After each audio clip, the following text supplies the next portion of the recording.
इस ये वड़ा पाव बनाते बनाते चल गई दीदी, हम सारी ज़िंदगी यहीं बैठे रह गए और यही मैडम चल रही है बस। लेकिन छोटी सी बात है, अगर आपको ये सब चीज़ें पसंद नहीं है तो अपनी बीवी घर पे रखनी चाहिए।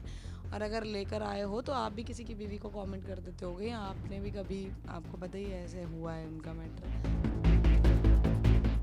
अगर कम नहीं होती ना तो कहीं भी खड़े होके, किसी के भी घर में खड़े होके कोई कुछ भी पूछे, आप क्यों जवाब दे रहे हो जब आपको पता है किसी इंसान ने किसी टाइम पे आपकी मदद करी थी। Hello guys, welcome to Tele Masala. This is me Ambika Singh और मेरे साथ जुड़ गई हैं दीपिका जी, जिन्हें मैंने ढूंढ लिया है आखिरकार। तो पहले सबसे पहले जानते कैसी हैं वो, क्योंकि उनकी तबीयत काफ़ी ख़राब है। कैसी हैं आप अभी? आज मेरी थोड़ी सी तबीयत ख़राब है और इसीलिए मैं थोड़ा सा आपको ज़्यादा समय नहीं दे पाई दीदी, उसके लिए बहुत बहुत सॉरी। No problem. मुझे तो ये जानना था, आपकी ज़िंदगी में इतना भौकाल मचा हुआ है, क्या कहना चाहेंगी आप? इतना सोशल मीडिया पे क्या बोला इन्होंने, क्या बोला? आपकी ज़िंदगी में अरे कट भैया, प्लीज़ कट कर दो इसको, क्योंकि मेरी ज़िंदगी में नहीं दीदी, मैंने दूसरों की ज़िंदगी में तगड़ा बवाल मचा रखा है। अभी आप उसी लिए हर जगह मुझे देख रहे हो। क्या कहना चाहेंगे आप, जिस तरह से मतलब पहले देखा गया था तहलका भाई ने चंद्रिका की हेल्प करने उनके स्टॉल तक पहुंच गए थे, लेकिन अब जब अरमान के व्लॉग में देखा गया, जब उन्होंने चंद्रिका से पूछा कि आप कौन सा ऐसा इन्फ्लुएंसर जिससे नहीं मिलना चाहोगी, तो उन्होंने सबसे पहले तहलका भाई का नाम लिया। आपको कितना बुरा लगा? सबसे पहली बात तो यही बोलना चाहूँगी कि वो बहुत बुद्धि की ना कम औरत है। अगर कम नहीं होती ना तो कहीं भी खड़े होके, किसी के भी घर में खड़े होके कोई कुछ भी पूछे, आप क्यों जवाब दे रहे हो जब आपको पता है किसी इंसान ने किसी टाइम पे आपकी मदद करी थी। एक छोटी सी बात बताओ, हमें कोई पानी पिला देता है, हम उसका एहसान नहीं भूल पाते हैं। तो कह रही है पता नहीं किस बात पे पैसे बांटता रहता है, पता नहीं मेरे यहाँ पे कह रहा था कि वड़ा पाव के साथ एम्बुलेंस लगाऊंगा। क्या प्रॉब्लम है अगर एम्बुलेंस प्रमोट होती है तो दीदी? कोई भला काम अगर उसमें हम कॉन्ट्री कर सकते हैं, अगर आप चल भी रहे हो, अगर आपके पास एम्बुलेंस खड़ी हो जाएगी, लोग जानेंगे उसे, लोग उसे प्रेज करेंगे, लोगों के काम बनेंगे उससे, तो तुम्हें क्या दिक्कत है? काट पे हमारे फ्री सेवा होती है, फ्री सेवा का खाना कोई खा लेगा तो तेरे को दिक्कत क्या है? तू ये क्यों बोल रही है कि भाई तू, और कह रही है मैं चली हुई लड़की थी ना, तो मेरे अपनी टीम को बोलता है जाके कि जाके व्यूज लेकर आ। भाई एक बात बता, इसको किस इस ये वड़ा पाव बनाते बनाते चल गई दीदी, हम सारी जिंदगी यहीं बैठे रह गए और यही मैडम चल रही है बस। इसकी बहुत कम बुद्धि है, ये हवा में आके जो इसने बोल दिया है इसका पछतावा, और हमें क्या जवाब देना है इससे? भगवान जवाब दे रहा है। जनता इतनी गालियां, एक एक मतलब एक वर्ड उसने ऐसा नहीं कमाया कि दुनिया उसे प्रेज कर रही हो। दूसरी चीज़, बल्कि मैं उसे सपोर्ट करने वाली थी जब स्टेज पे आई थी, मैंने कहा यार वड़ा पाव वाली जगह से उठ के अगर कोई लड़की यहाँ तक जा रही है, जबकि मुझे एक दो जगह से पता भी लगा था कि इसने एक दो जगह पे पूछा है कि दीपिका तो नहीं जा रही बिग बॉस में, जिस टाइम पे ये जा रही थी ओटीटी में, तो इसको कहीं ना कहीं इनसिक्योरिटी थी कि भाई ये नहीं जानी चाहिए, फिर मेरा खात्मा है, वरना कोई भी कुछ भी हो मैं कर लूंगी। ये तो तब भी कुछ नहीं, मैं भी नहीं थी, मैं होती तो पता नहीं रैली बन जाती बढ़िया वाली, मैं भी नहीं थी तब भी ये कुछ नहीं कर पाई, तो मैं बहुत मतलब क्या बोलूँ, एहसान फरामोश हो रहा था। आज हमारे साथ ऐसे करा है, कल किसी का, और इसको कुछ नहीं मिला। आपने देखा इसका चैनल ही उड़ गया और इसके मन में चल रहा होगा कि भाई ये वो फलान दिमकान मेरा इनकी बद्दुआओं से उड़ा, या कुछ भी, तो बद्दुआएं लगेंगी भाई आपको, लगेंगी। भगवान कर्मा इधर ही है। अगर आप किसी की मदद लेकर किसी के साथ ऐसे करते हो, ऊपर से तू करके बोल रही थी, मैं सही बता रही हूँ, मेरे को दिख गई ना ये कहीं पे, मैं लिटरली बता रही हूँ, उसको तू का मतलब समझा दूंगी। मेरे सामने सन्नी को तू, तेरे तेरे पास पैसे हैं, जिंदगी में इसने वड़ा पाव, भाई मीडिया जो इसको यहाँ तक लेकर गई है, आपकी रिस्पेक्ट होती है। आज मैं बीमार थी, आपने बोला दी मेरे को इंटरव्यू करना, मैंने बोला दीदी ज़रूर आओ, बिकॉज जो हमें वहाँ तक पहुँचा रहा है हम उसको ही भूल जाएंगे तो फिर किस चीज़ की वैल्यू रह गई, है ना? तो इसने मीडिया तक को वड़ा पाव खाने से बोल दिया था भाई पैसे से मिलेगा, वहाँ जब हमारे दिल्ली में आए थे। तो ये इसका दिल वैसे ही इतना कम है, ये क्या किसी को सेवा करेगी? ये बता रही है तहलका तो बड़ी मदद करता है, ये पता नहीं क्यों करता है। तू नहीं समझ पाएगी वो तहलका मदद क्यों करता है, क्योंकि इसके बस का नहीं है। इस बार का जो बिग बॉस का OTT 3 सीज़न था ये, इसे ना ज़्यादा लोगों ने पसंद नहीं कर पाए। आप क्या कहना चाहेंगे? बिकॉज़ आपने भी कहीं न कहीं फ़ॉलो किया था, क्योंकि इस बार आपने देखा होगा 41-42 डेज़ में ही सीज़न ख़त्म हो गया। क्या एंटरटेनमेंट का कहीं से भी वो डोज़ कम लगा आपको? तो यार दीदी जब एक बात बताओ, उन खुद के कोई मुद्दे नहीं है, लोग अपनी जो हरकतें जो उन्होंने ज़िंदगी में कर रखी हैं वो दिखाने वहाँ पे गए थे कि भाई किसी के पास कोई कंटेंट किसी का नहीं था। आप कितना ही कह लो, कोई गेम नहीं खेल रहा था, कोई कुछ नहीं कर रहा था, एक दो बंदे ठीक थे बस शो के अंदर। जो सबसे ज़्यादा मुझे पसंद आया भाई नेजी, वो बहुत क्लियर बंदा था, बहुत मतलब जो इंसान अंदर होता है वही चीज़ बाहर थी। वो पसंद आया मुझे, कटारिया भाई है हमारा। मतलब मुझे ऐसा कुछ नहीं लगा कि शो में किसी ने कुछ ऐसा करा, ऊपर से इतना बड़ा टाग। शुक्र है भाई भगवान ने मेरे को बिग बॉस नहीं दिया इस वाली बारी में, वरना मेरे भी छपरी का टाग लग जाता। सबको छपरी छपरी बता रहे थे, अब मेरे को भी लग जाता। अच्छा हुआ मेरा नहीं हुआ भाई, बिल्कुल बहुत बढ़िया हुआ। तो चलना ही नहीं था यार दीदी, जब कुछ कर नहीं रहे हैं, धर नहीं रहे हैं, ऐसे बंदे आ गए जिनको कोई ना कोई उनमें टैलेंट है। बिग बॉस में चाहिए सीधी सी बात है बोलने का टैलेंट। अगर आप में बोलने में आप थक जाते हो, या फिर आपके पास कंटेंट नहीं है, आप फ्री फंड में कुछ ना कुछ मुद्दे से फेमस हुए हो, सिर्फ आपका टैलेंट मैटर करता है, आपके मुद्दे नहीं कि आप क्या कर रहे हो। मैं आपको समझ में आ ही गया होगा, बोलने की ज़रूरत नहीं है। तो आप में खुद में टैलेंट होना चाहिए, तभी आप बिग बॉस में चल सकते हो, अदरवाइज कुछ नहीं काम करता है वहाँ पे। आपका भी नाम काफ़ी वायरल हो रहा है, कितने सारे आर्टिकल्स आ चुके हैं कि आप बिग बॉस 18 का हिस्सा बनेंगी, इस बात में कितनी सच्चाई है? दीदी मैं बता रही हूँ आपको, भगवान ने मेरे को इतना इतना प्यार दिया है, आपने मुझे इतना प्यार दिया, हर बार मेरे चर्चे होते हैं। अब पिछले सीजन में कितने चर्चे हुए थे, उससे पिछले सीजन में कितने चर्चे हुए थे, सबसे पहले नाम ही मेरा आ जाता है। तो अब ये दुआ है आपकी, बट मेरा अभी कुछ भी नहीं है सीन वीन, अभी कुछ नहीं मुझे पता है। देखो लाइफ में क्या होगा क्या नहीं, मुझे कुछ भी अभी तक तो कुछ नहीं है। जब मैं बताऊंगी आपको कि हाँ भाई हो गया, तो शान से बताऊंगी भाई हाँ मैटर अब खिंच चुका है, अब आपने तगड़ा सपोर्ट करना है। अभी तक ऐसा कुछ नहीं है। बट ट्रस्ट में, मेरा यकीन मानिए आप, मैं आपको एकदम तहे दिल से बिग बॉस में देखना चाहती हूँ, क्योंकि आपके अंदर वो हर एक गुण है। आप हंसा भी सकती हैं, आप वो हर एक अलग अलग इमोशन भी दिखा सकती हैं, आप और हंसा भी ऑन सकती हैं, आप रुला भी सकती हैं। हाँ बोलो ना, बोलो ना। बोलो। मतलब एक जो चाहिए ना एक रियलिटी शो में, क्योंकि आप बहुत ही रियल है, क्योंकि मैं आपको पिछले साल से जान रही हूँ, जब से तहलका भाई शो का हिस्सा बने।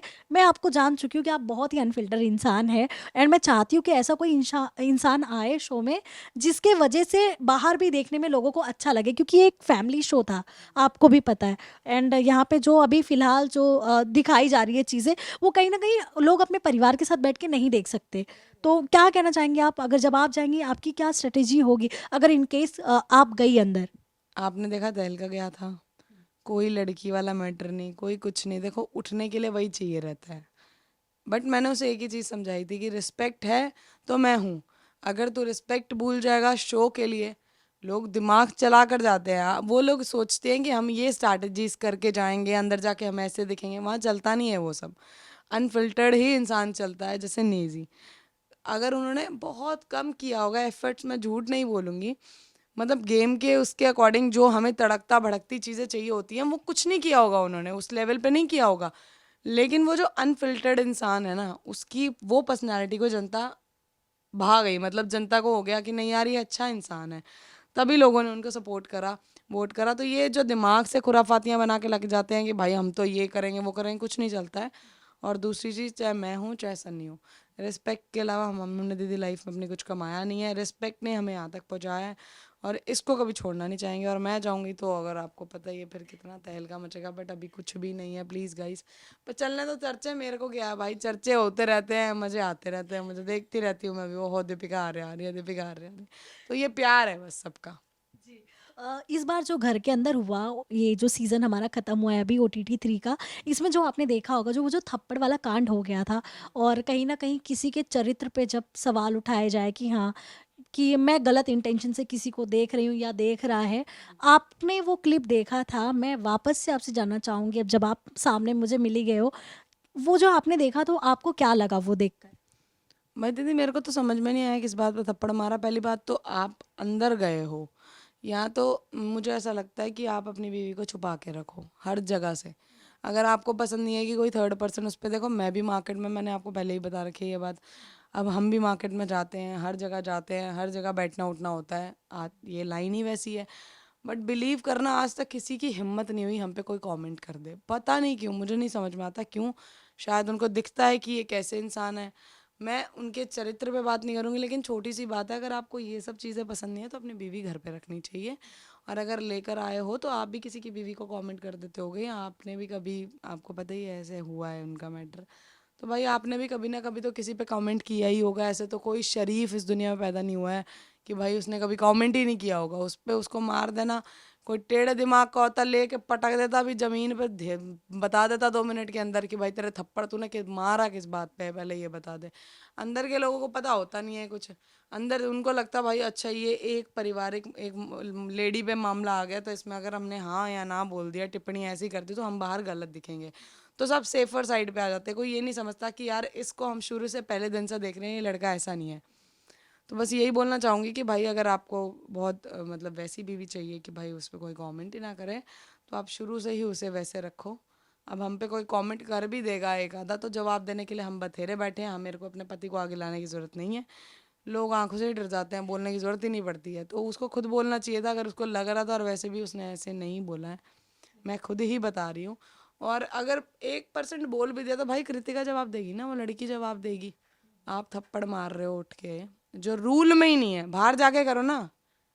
अंदर क्यों शेर बन रहे हो? वही ऐसा होता, तेज होता शरीर का भी, देता 2-3 मार के खींच के, फिर हो जाती लड़ाई, बढ़िया हो जाती, मजा आ जाता दीदी वैसे। अभी हाल ही में आपको लवकेश कटारिया के फैंस के मीटअप में भी देखा गया, वहाँ एल्विश वगैरह से भी आप मिले। कैसा एक्सपीरियंस था आपका एंड क्या बातें हुई आपकी? आप वहाँ पे अनुराग से मिले, एल्विश से मिले, कैसा था वो? देखो दीदी बहुत अच्छा था। मैंने आपको क्या बोला, हमने हमेशा लाइफ में सबसे बनाई है, हमारी किसी से नहीं बिगड़ती। वो एहसान फरामोश निकल गई तो क्या हो गया, हमने उसको भी सपोर्ट करा था जब वो बोली थी कोई भी नहीं आया था भैया, आप ही आए थे बस। तो हमारी सबसे बनी रहती है। मैंने आपको बोला इज्जत के साथ सब प्यार करते हैं एल्विश भाई, तो फिर भाई हैं हमारे, सन्नी के बहुत अच्छे दोस्त हैं, तो फिर भाई हमारा सपोर्ट तो बनता था। और बस बहुत अच्छा लगा सबसे मिलके, सब बहुत अच्छे हैं। क्या बातें हुई आप लोग के अनुराग के साथ, एल्विश के साथ? क्या आप लोग, क्या बिग बॉस की बातें चल रही थी वहाँ पे? नहीं मतलब यही बातें कर रहे थे, कटारिया को सपोर्ट करना उस टाइम। एल्विश भाई के दिल में देखो भाईचारा ऑन टॉप रहता है, दिल्ली वाले भाईचारे बहुत बनाते हैं। तो वहाँ पे सिर्फ यही बातें चल रही थी, भाई कटारिया को जिताना है, जैसे तैसे करो। वोटों से वो सच में बिग बॉस नहीं निकाल पाया, आपने देखा कि आई थिंक अंदर वाला सीन हुआ था ना, अंदर के बंदों ने निकाला था। बिग बॉस वोट से नहीं हरा पाते उसको, बिकॉज इतना तगड़ा मीटर खींच दिया था, आपने डाली अपने अपने उस पर, तो फिर बहुत तगड़ा मीटर हो गया था और उसको हरा नहीं सकता था। अगर एल्विश भाई एक बार आवाज़ कर देता है तो उसको हराना थोड़ा सा मुश्किल हो जाता है, जो उसका खुद का बंदा होता है। ऑल्सो आपको भी लेकर पायल ने काफ़ी व्लॉग में बोल दिया था, कोई बात हुई आपकी वापस उनसे? नहीं मैं नहीं करती जी बात। उनकी तरफ से कुछ आया, आपको अप्रोच किए, कुछ भी बातें हुई? नहीं कुछ नहीं हुआ। एक मतलब लाइक हम दोनों की कॉमन फ्रेंड है, तो मैं उसके बर्थडे पे गई थी, तो वो वहाँ पे आ गई थी इंस्टेंट, आपने एक क्लिप देखी होगी। तो मैंने कोई बात नहीं करी, और मैं बिल्कुल इंटरेस्टेड नहीं हूँ बात करने में, मैं आपको पहले ही बता दूँ। बिकॉज़ आपको ना ज़ुबान को तोल के खोलना चाहिए। आप मैं शो को देख के बोल रही हूँ, आप मेरी पर्सनल बातें बोल रहे हो कि भाई हमारे घर आई थी, नाच के गई। मैं ज़ुबान में सच बता रही हूँ। मैं अब क्या बोलूँ कि मैं कीचड़ में पत्थर नहीं फेंकना चाहती, वरना मैं इतने गंदे गंदे जवाब दे सकती थी, जो मेरे को ऐसे वर्ड्स बोले गए कि नाच के गई है ढोल बजा के। कौन करता है ऐसा, आपको पता है ना। तो आप किसको क्या बोल रहे हो, आपको अभी कोई टेढ़ा मिला ही नहीं है। इसलिए मैंने कहा चलो छोड़ो, वो बड़ी है मुझसे, मैं अपने से बड़े इंसान को रिस्पेक्ट करती हूँ। और मैं रिस्पेक्ट से ही वो चीज़ को, मैंने स्टेटमेंट को रॉन्ग बताया था कि भाई ऐसी स्टेटमेंट्स मत दो। हिंदुस्तान के मर्द में सब आ जाते हैं ना।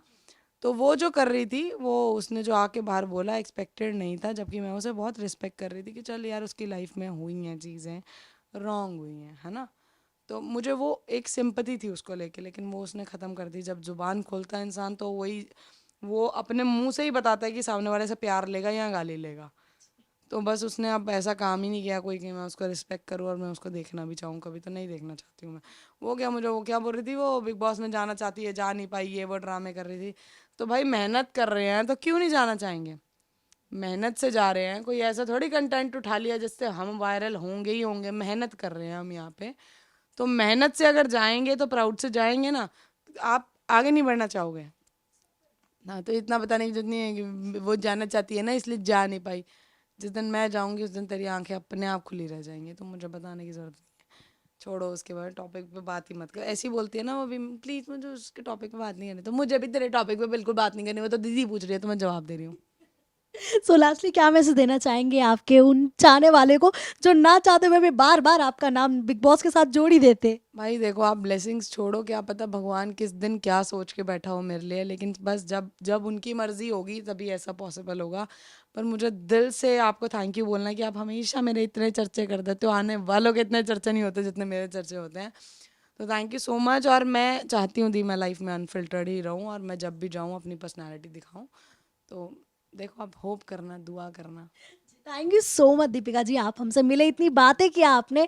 एंड हम भी आपको देखना चाहते हैं बिग बॉस 18 में। अगर मेकर्स हमारा इंटरव्यू देखे, आई होप वो आपको फटाफट बुला ले। और सोचो कि आप हो या मीडिया जितनी भी है, आप लोग मुझे जितना प्रेस करोगे तो भाई दिल तो मेरा वैसे ही, मुझे ऐसा लगता है कि मेरी कमाई यही है, आप लोगों को टेढ़े मेढ़े उनकी इज्जत पे ऐसी वैसे सवाल पूछते। देखो, आपका काम है वो, बट आप जब भी मेरे पास आते हो तो मुझे प्यार दे के जाते हो, तो इससे बड़ी कमाई मेरी लाइफ की नहीं हो सकती। इसके लिए thank you so much always. मैं चाहूँगी, मैं आज ज़मीन पे हूँ तब भी भगवान कल को आसमान पे ले जाएगा, तब भी आपकी इतनी रिस्पेक्ट रहेगी मेरी लाइफ में। सनी तो आपको बहन बोलते हैं। तो थैंक यू सो मच दीदी फॉर कमिंग, और आप भी ऐसे ही प्यार बरसाते रहो। मेरे इंस्टाग्राम को फॉलो कर लेना, बिकॉज उस पर 2 मिलियन होने वाला है जल्दी से। आज 1.8 हो जाएंगे, और फिर 2 मिलियन पे मिलते हैं आपसे जल्दी। दीदी के पास आऊँगी मैं फिर से। Thank you. Thank you so much guys, आप भी हमें बताना कितनी पसंद है आपको दीपिका जी, और इनकी कौन सी आदतें से आप मतलब इनकी आदतों से आप एकदम दिल खोलकर प्यार करते हो। Thank you so much.